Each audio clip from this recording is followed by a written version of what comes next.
दोस्तों स्वागत है आपका मशीन हंटर एडवांस के एक नए एपिसोड में, जहां आप लकड़ियों से बनने वाले बहुत सी चीज़ों का मैन्युफैक्चरिंग प्रोसेस देखोगे, जिससे आपका वुड इंडस्ट्री के प्रति नॉलेज कई गुना तक बढ़ जाएगा।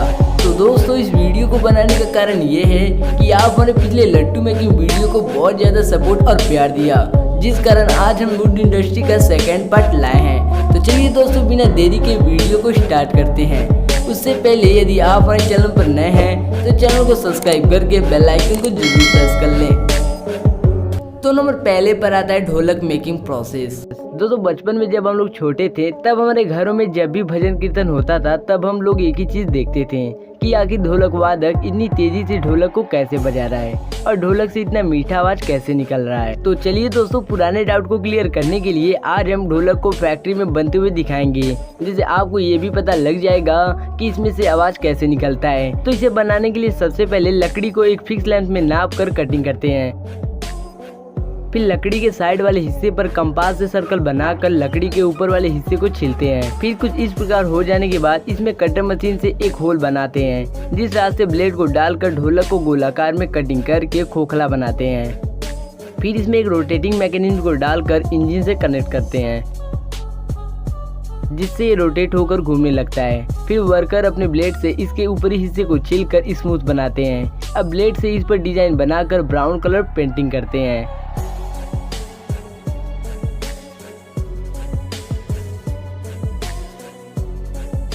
फिर इसमें दोनों हेड को लगाकर रस्सी से बांधते हैं।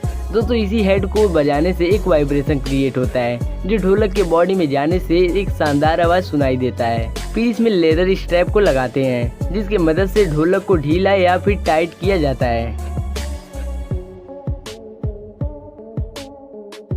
फिर इसे कुछ समय तक बजाकर टेस्टिंग करते हैं, जिससे ढोलक पूरी तरह बनकर तैयार हो जाता है। तो दोस्तों क्या आपने भी कभी ढोलक बजाया है? कमेंट कर जरूर बताएं। तो नंबर दूसरे पर आता है कैरम मेकिंग प्रोसेस। दोस्तों कैरम एक ऐसा गेम है जिसे सभी उम्र के लोग खेलना पसंद करते हैं और इसे खेलने से उंगलियां काफी मजबूत होती हैं। तो चलिए दोस्तों देखते हैं आखिर कैरम बोर्ड और कैरम कॉइन को फैक्ट्री में कैसे बनाया जाता है। तो कैरम बोर्ड को बनाने के लिए सबसे पहले पतले पतले लकड़ियों को छील कर एक साइज में किया जाता है। फिर इन लकड़ियों के नीचे वाले लेयर को काट कर कुछ इस तरह से बनाया जाता है। फिर 4 लकड़ियों को हॉरिजेंटल और उसके ऊपर 4 लकड़ियों को वर्टिकल रख कर कैरम के फ्रेम को तैयार करते हैं।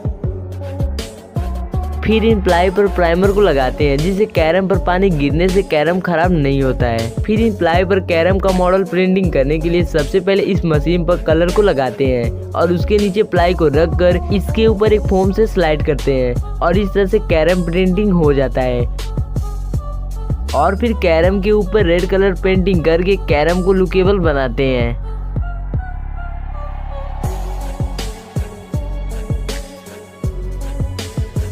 फिर इन कैरम के फ्रेम पर ग्लू लगाकर प्लाई से ज्वाइंट करते हैं। फिर दूसरे वर्कर की मदद से इन कैरम के साइड पर लकड़ियों का बाउंड्री बनाते हैं, जिससे कैरम कॉइन प्लाई से टकराकर बाहर ना निकले।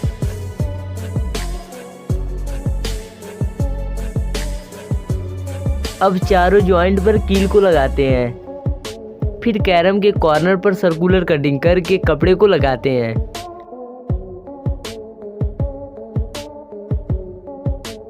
फिर इसके बाउंड्री को ब्लैक कलर से पेंटिंग करके एक खास रंग के केमिकल से कैरम को स्मूथ बनाते हैं और इस तरह से कैरम बोर्ड बनकर तैयार हो जाता है।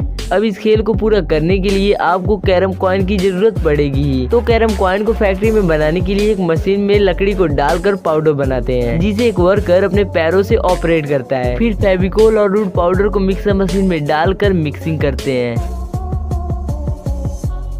अब इन्हें प्रेसिंग मशीन में डालकर एक पाइप के रास्ते निकालते हैं और आगे लगा कटिंग मशीन इन्हें सर्कुलर शेप में काटता है, जिस कारण ये गोटियां पूरी तरह स्मूथ होती हैं। फिर इन्हें प्रेसिंग मशीन में डालकर कैरम कॉइन का शेप दिया जाता है और इस तरह से अपना कैरम कॉइन पूरी तरह बनकर तैयार हो जाता है और अभी से हम खेल भी सकते हैं। अब नंबर तीसरे पर आता है वुडन बॉल मेकिंग प्रोसेस। दोस्तों जब हम लकड़ी के फैक्ट्री में आ ही चुके हैं तो चलिए घर में इस्तेमाल होने वाले वुडन बॉल की मैन्युफैक्चरिंग प्रोसेस देखते हैं। तो इसे बनाने के लिए सबसे पहले लकड़ियों को काट कर छोटे छोटे पीस में कटिंग करते हैं। फिर कटर मशीन से इसकी आउटर कवर को हटाकर इसे रोटेटिंग मशीन में लगाते हैं।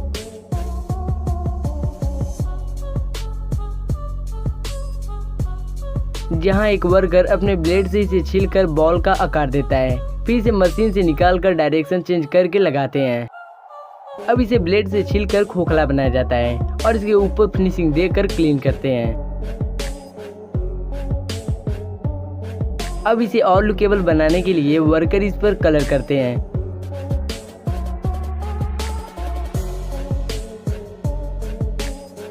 फिर इसे डिटर्जेंट वाटर से क्लीन करके गर्म पानी से धुलते हैं, जिससे बाउल पर लगे सारे बैक्टीरिया मर जाते हैं।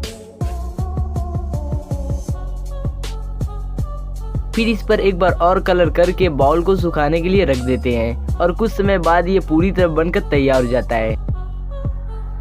अब नंबर 4 पर आता है लीफ प्लेट मेकिंग प्रोसेस। दोस्तों आपने स्टील का प्लेट बहुत देखा होगा और उसमें खाना भी खाया होगा, लेकिन दोस्तों आज हम जिस फैक्ट्री में आपको लेकर चलेंगे वहाँ पर पत्तों से प्लेट को बनाया जाएगा, जो बेहद अनोखा होने वाला है। तो इसे बनाने के लिए सबसे पहले पत्तों को 24 आवर तक वाटर टैंक में रखकर सॉफ्ट बनाया जाता है। फिर इन पत्तों को अच्छी तरह से क्लीन करके बाहर रखकर सुखाया जाता है।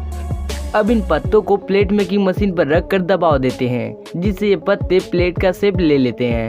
फिर इन्हें मशीन से निकालकर प्लेट को इकट्ठा किया जाता है, जिस तरह ये प्लेट पूरी तरह बनकर तैयार हो जाता है। तो नंबर लास्ट पर आता है क्रिकेट बैट मेकिंग प्रोसेस। दोस्तों क्रिकेट बैट को बनाने के लिए इंग्लिश विलो ट्री को काट कर फैक्ट्री में लाया जाता है। फिर इन्हें छोटे छोटे टुकड़ों में काट कर इन्हें 20 से 2 पार्ट में किया जाता है। फिर इन्हें रेक्टेंगुलर शेप में काट कर बैट के हैंडल वाले पार्ट को बनाया जाता है, जिसे बनाने के लिए एक वर्कर घूमती हुई लकड़ी पर ब्लेड की मदद से हैंडल का शेप देता है। फिर रेक्टेंगल शेप के लकड़ी पर वी शेप बनाकर कटिंग मशीन से काटते हैं। फिर बैट के हैंडल को वी शेप में काट कर बैट में फिट करते हैं। फिर हैंडल पर फेविकोल लगाकर बैट से अटैच करते हैं। फिर बैट के नीचे वाले हिस्से को काट कर बैक वाले हिस्से को काटते हैं और लास्ट में फ्रंट वाले हिस्से को काट कर बैट को एक कंफर्टेबल शेप देते हैं और इस तरह से बैट बनकर तैयार हो जाता है।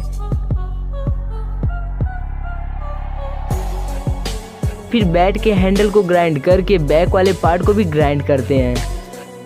फिर बैट के साइड पर बहुत सारे होल करके इसके हैंडल पर मोटे धागे को लपेटते हैं।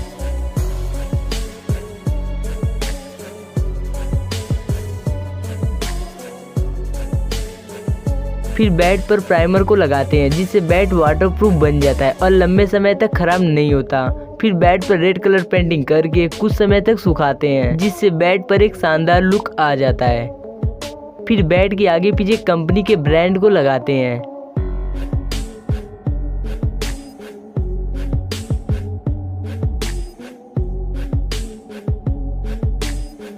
फिर बैट के हैंडल पर ग्रिप को लगाते हैं, जिससे प्लेयर का पकड़ बैट पर बना रहे और इस तरह से बैट बनकर तैयार हो जाता है। दोस्तों ये मैन्युफैक्चरिंग प्रोसेस भले ही आपको आसान लगे, लेकिन इन वर्करों का मेहनत क्रिकेट के मैदान में दिखता है, क्योंकि इन वर्करों का छोटी सी गलती प्लेयर को मैच में लूज कर सकती है। तो दोस्तों यदि आपको इन वर्करों का मेहनत पसंद आया हो तो इस वीडियो को छोटा सा लाइक जरूर कर दें।